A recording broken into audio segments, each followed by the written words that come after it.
Now come to Ross Savage. Question number 1. Prime Minister. Thank you, Mr. Speaker. On Sunday, we unveiled Labour's plan to recruit hundreds of thousands of workers into clean energy, creating quality, well-paid jobs in every quarter of the United Kingdom. On Monday, we announced the new V-level qualification to make sure every young person has the skills to realise their potential. On Tuesday, our first ever regional investment summit in Birmingham secured £10 billion in investment, and today we're announcing tough new penalties to end the scandal of pollution in our rivers and seas. Mr. Speaker, that's national renewal with a Labour government. Mr. Speaker, yesterday I met Claire Throssell, who is here with us in the gallery today. Her 2 young sons, Paul and Jack, were murdered 11 years ago this week by her abusive ex-husband after a family court ordered he should have unsupervised contact with them. Claire's bravery and her campaign is humbling, and today I'm pleased we can announce that we will repeal the presumption of parental involvement, putting children's safety first.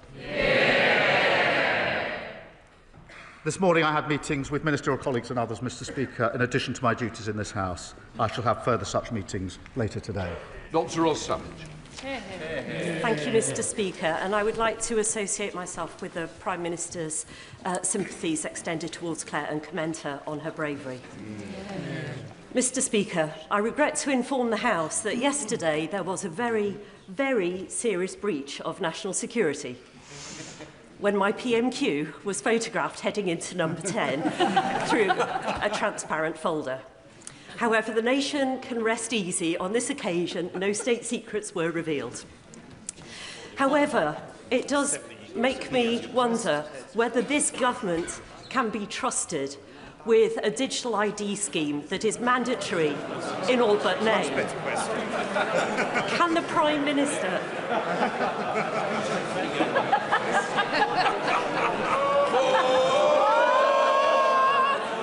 I'd like to keep the Prime Minister on his toes. Will the Prime Minister reverse this misguided scheme, or will he persist with a plan that makes all of our personal data vulnerable to hacks and attacks? Prime Minister. Well, I thank you for our question. The whole point of digital ID, of course, is that you can't see it, so that should at least deal with the first of her concerns. Look, it is important that we make access to services, public services, as easy as possible for people. And we all know the difficulties that so many people have accessing services, and digital ID has been shown in other countries to help. I do think this is an important step forward. I also think it's very important as part of our plan to tackle those who are entering our country illegally. Jane Kirkham. Thank you, Mr. Speaker. Households in Cornwall in temporary accommodation have increased by 265% in 5 years. So I'm delighted that this Labour government is investing £39 billion into social and affordable housing. In Cornwall, we're developing a strategy to provide housing at sites like Pydar in my constituency, which need support from Homes England. Will the Prime Minister arrange for us to meet the Housing Minister at our Homes Cornwall launch next month to accelerate discussions on a strategic partnership for Cornwall so we can build the right homes in the right places for local people? Prime Minister. Well, I know the Housing Minister would be delighted to meet my honourable friend to help unlock new homes for her constituents. We are working closely with local authorities through our small sites aggregator to build new affordable homes on brownfield sites. My goal, Mr. Speaker, is to restore the dream of home and ownership, which was stolen by the government, by the opposition when they were in government. Thank you. Leader of the Opposition, Kemi Badenoch. Mr. Speaker, first of all, can I pay tribute to the former Conservative MP Oliver Colville, who has very sadly passed away after a long illness. Colleagues will remember him for his love of cricket and, of course, hedgehogs. He will be very much missed. Mr. Speaker, 4 victims on the Rape Gang Survivors Panel have resigned. And they've resigned because they've lost all confidence in the government's inquiry. So I'm giving my first question to one of them, to Fiona. She said, being dismissed and contradicted by a minister when you're telling the truth takes you right back to that feeling of not being believed all over again. Fiona's question is simple. What's the point in speaking up if we're just going to be called liars? Prime Minister. Can I thank her for raising that on behalf of Fiona, and let me give Fiona and the House my answer, Mr. Speaker, because the grooming scandal was one of the worst scandals of our time. Women and girls were abused and exploited by predatory gangs of men, and survivors have been ignored for many years, including by the state that, of course, is supposed to protect them. My vow to Fiona and them is that this national inquiry will change that. I do acknowledge that in recent days some members, including Fiona, have decided to step away from the panel. I say this, Mr. Speaker, should they wish to return, the door will always be open. But even if they do not, we owe it to them and to Fiona and to the country to answer the concerns that they have raised. The inquiry is not and will never be watered down. Its scope will not change. It will examine the ethnicity and religion of the offenders, and we will find the right person to chair the inquiry. I can tell the House today, Mr. Speaker, that Dame Louise Casey will now support the work of the inquiry, and it will get to the truth. Injustice will have no place to hide. Mr. Speaker, I doubt she'll be satisfied with that answer. He says that they could return to the panel if they wish to. Why would they do that? The government has been engaged in a briefing war against survivors. Elizabeth. Oh, really? They say shame? Why don't they listen to what Elizabeth had to say? Why don't they listen to what Elizabeth had to say? Elizabeth, who was abused in Rotherham from the age of 14, had this to say, and I quote, "The government has created a toxic environment for survivors." They were looking for answers from the Prime Minister, and what they've heard is Labour MPs saying shame at their words. Yesterday, Mr. Speaker, the Safeguarding Minister said Elizabeth was wrong. Who should we believe? The Prime Minister's Safeguarding Minister or Elizabeth? Prime Minister. Mr. Speaker, let me put on record my respect for all of the survivors who've been through the most awful ordeals. And I want to thank those that have been involved so far for the work in the process. What we're trying to do is to get this right and have an inquiry with survivors at the heart. As the Safeguarding Minister told the House yesterday, that's obviously not easy. They've all come with difficult experiences. There are a wide range of views, understandably, and every survivor does bring their own painful experience to this. The survivors met the prospective chairs this week, and we want to have them to have the chance to engage. I want survivors to be at the heart of this. I want an inquiry that can get to the truth. These are the hard yards, I accept that, but I want to press on and get this right. Mr. Speaker, he says that he wants survivors to be at the heart of this, but in his first PMQs this year, he said we did not need a national inquiry. And when he did, all of these MPs cheered. They were nodding their heads, including the Safeguarding Minister. They voted against the national inquiry 3 times. Yes, they did. Yes, they did. They voted against the national inquiry. They voted against the national inquiry 3 times, so the victims don't believe them. They can say no as much as they like. It is on the record. They don't like it, but it's true. Now, one of the victims has quit. Contrary to what the Prime Minister's just said and what the Home Secretary wrote this morning, they believe that the inquiry will downplay the racial and religious motivations behind their abuse. Aren't the victims right when they call it a cover-up? Prime Minister. Well, let me reassure the victims and the House that the scope of the inquiry will not be diluted, and we won't shy away from cultural or religious issues. And, Mr. Speaker, it was me that commissioned Baroness Casey in the first place, who gave me her recommendation in relation to a national inquiry, and we have, in the 4 months since then, finalised the panel and trying to get the leadership of this inquiry right, with survivors at the heart. Mr. Speaker, in that period, we have also reopened 1,200 historic closed cases. I have long argued, Mr. Speaker, that the criminal route where it can be pursued is the right route for perpetrators. We've introduced mandatory reporting of child sex abuse. I happen to think that is a vital safeguard. I've been campaigning for that for over a decade. I asked the last government to introduce it, and that fell on deaf ears. And that mandatory reporting of child sex abuse is something each and every one of them voted against earlier this year. And we've given victims and survivors the power to seek an independent review of their cases. But, Mr. Speaker, in relation to this inquiry, I want to go as fast as we can to get the justice that is deserved. I want to ensure survivors are involved in that, and we're balancing the two to get this right, and I'll continue to do so. Mr. Speaker, he's talking about mandatory reporting. I will remind him what Fiona asked. What is the point if the victims aren't going to be believed? What would be the point of mandatory reporting? All of this is happening now. All he's saying is because 4 of those victims resigned from the survivors panel. If they hadn't done that, they would have continued with the watering down, which we all know that they were carrying out. So, yes, the victims are right to be worried. He also talked about looking for a chair. It has been 10 months since we first called for a national inquiry. 10 months. It is shocking that they still do not have a chair.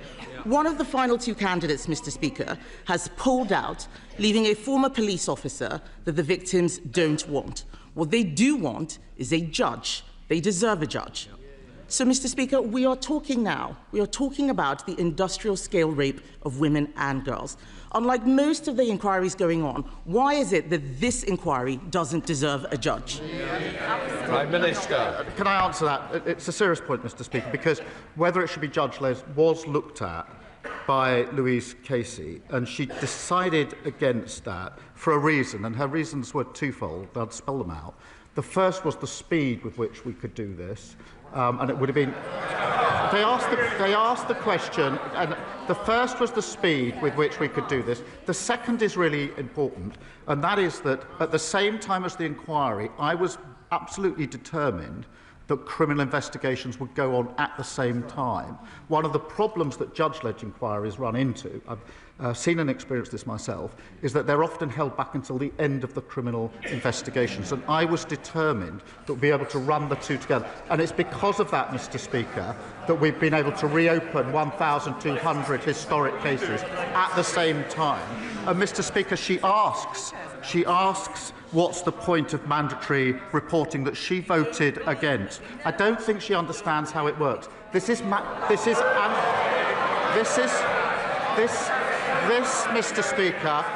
Mr. Speaker, is mandatory reporting of those that have had allegations made to them, and there's clear enough evidence they've then not passed that on. That is a fundamental problem in the system. That is why we've changed the law. They should hang their heads in shame for having voted against that vital protection. What he should hang his head in shame in is calling this a far-right bandwagon when we first raised this issue. The deputy leader, the future deputy leader, we all know who's going to win, called this a dog whistle. What we need to think about right now, Mr. Speaker, is the victims. It is the survivors. I spoke to one of them yesterday. Let's remember, these are victims who waived their anonymity, an incredibly difficult thing to do. And they believe that the safeguarding minister has lied to them and about them.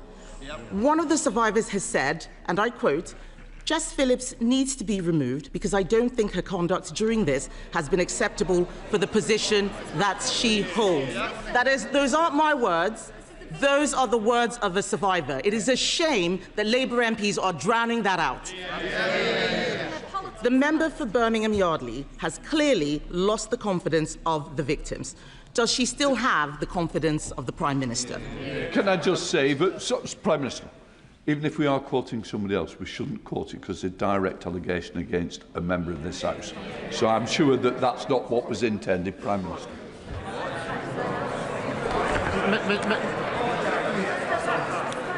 Mr. Speaker, I respect the views of all the survivors, and there are different views. I accept that. But the safeguarding minister, I think, has probably more experience than any other person in this House in dealing with violence against women and girls. Alongside her will be Louise Casey. These two individuals, Mr. Speaker, have spent decades standing up for those who have been abused and sexually exploited. And I absolutely think they're the right people to take this forward. Mr. Speaker, she doesn't have more experience than the survivors. The fact is, just a few weeks ago, he was standing there telling us he had full confidence in the best friend of a convicted paedophile. So it is no surprise that people have no confidence in what he is saying. The victims have said that she should be sacked. We on this side of the House believe that she should be sacked because this is about Labour failure. Labour never wanted this inquiry. We demanded it. It has been Labour-run councils, Trafford, Bradford, Blackpool, that tried to suppress the truth. It is Labour ministers attacking the victims. We're standing up for them. And how is it, Mr. Speaker, how is it that whether it is rape or Chinese espionage, when he's in a position to do something about it, it's always someone else's fault? Mr. Speaker, my priorities are listening to and standing up for the survivors. That's why we're doing the work on the inquiry. That's why we've reopened the criminal cases, why we brought in mandatory reporting. But I would gently remind them they had 14 years in office. They barely mentioned this issue. And where there were inquiries, they failed to act on them. We have done more in the time we've been in office than they did in 14 long years. Thank you very much, Mr. Speaker. Mental ill health affects 1 in 4 of us. It costs this country up to £300 billion a year. So will the Prime Minister join me in thanking the staff at McGill Health Park who do a brilliant job in looking after those suffering from mental ill health? And will he wish them well with their plans to set up a world-leading research and innovation centre which will make an enormous contribution towards this government's stated aim of giving mental and physical health care equal priority? Prime Minister. Well, of course I join in thanking the staff at McGill Health Park. Mr. Speaker, we are investing £15.6 billion to bring down mental health waiting lists, vital in continuing to drive down inactivity and helping people to get the care that they need. In the upcoming multi-year capital budgets, we will enable NHS Trust to accelerate decisions on local priorities, and that could include developments like the Mental Health Digital Research Centre that he champions. Leader of the Liberal Democrats, Sir Ed Davey. Thank you, Mr. Speaker. Can I agree with the Prime Minister about the words he said about Claire Frossell? And agree with him that it's right that we change the law, and I hope it's named after her sons, Jack and Paul. Mr. Speaker, given the revelations about Royal Lodge, does the Prime Minister agree that this House needs to properly scrutinise the Crown Estate to ensure taxpayers' interests are protected? The Chancellor herself has said that the current arrangements are wrong, so will the Prime Minister support a select committee inquiry so all those involved can be called for evidence, including the current occupant? Prime Minister. Well, it's important in relation to all properties, Crown properties, that there is proper scrutiny. I certainly support that. Sir Ed Davey. Well, Mr. Speaker, I hope the House can look at this properly and all people can be summoned to the relevant committee. But turning to the economy now, Mr. Speaker, I know members opposite are relieved. They are finally allowed to say the Conservatives' Brexit deal is a disaster. But, Mr. Speaker, that can't just be a political ruse to attack the honourable member for Clacton, however much he deserves it. Or even worse, Mr.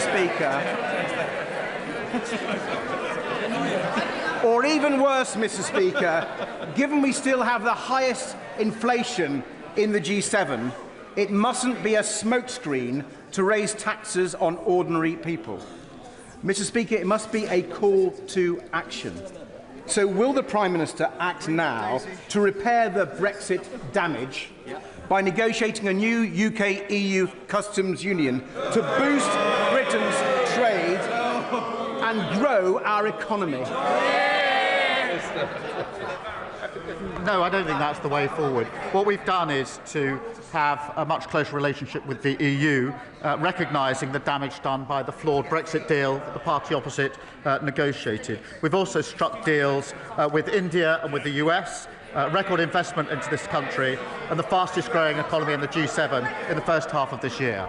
Daniel Francis. Thank you, Mr. Speaker. This summer, I visited every road across the Bexley and Crayford constituency to reporting potholes to ensure the £895,000 given by this Labour government to the Conservative controlled council in the London Borough of Bexley is spent. However, the Conservative cabinet member responsible for roads on the council wrote to our local newspaper asking that I stop reporting potholes because it was causing work for the council.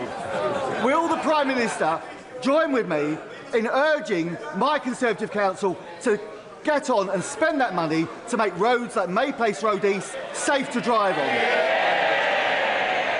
So this is a local Conservative council telling him not to point out potholes in case they have to fill them. That's outrageous, just like the record of the last 14 years. Mr. Speaker, we know how problematic, dangerous and costly potholes are to drivers.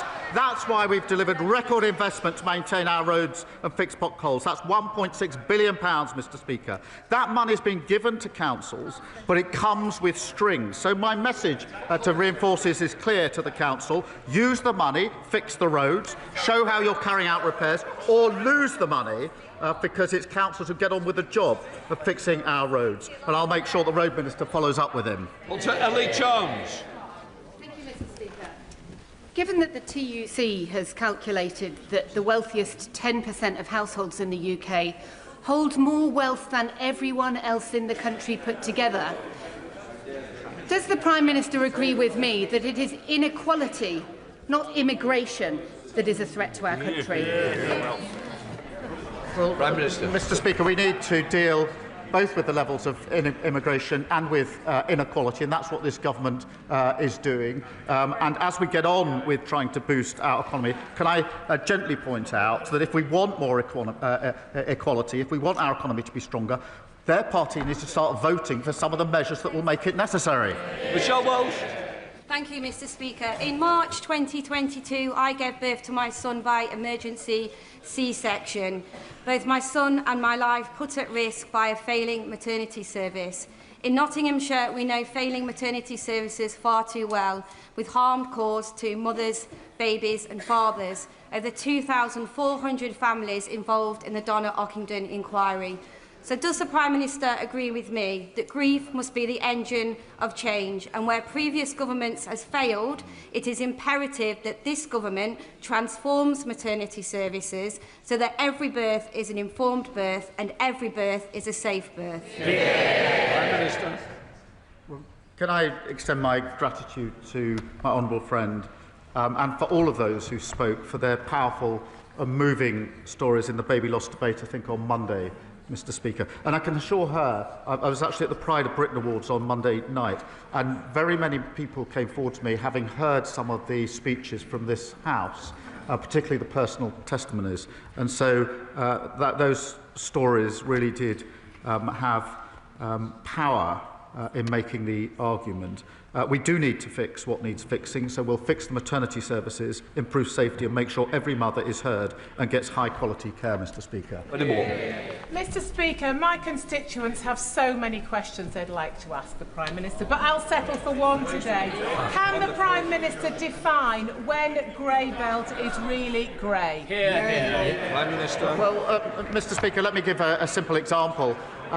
We had an example of green belt, which was in fact a car park where building didn't take place, a non-green belt, which was an open playing field where building did take place. That doesn't make sense to me, and that's why we've got the policy we have.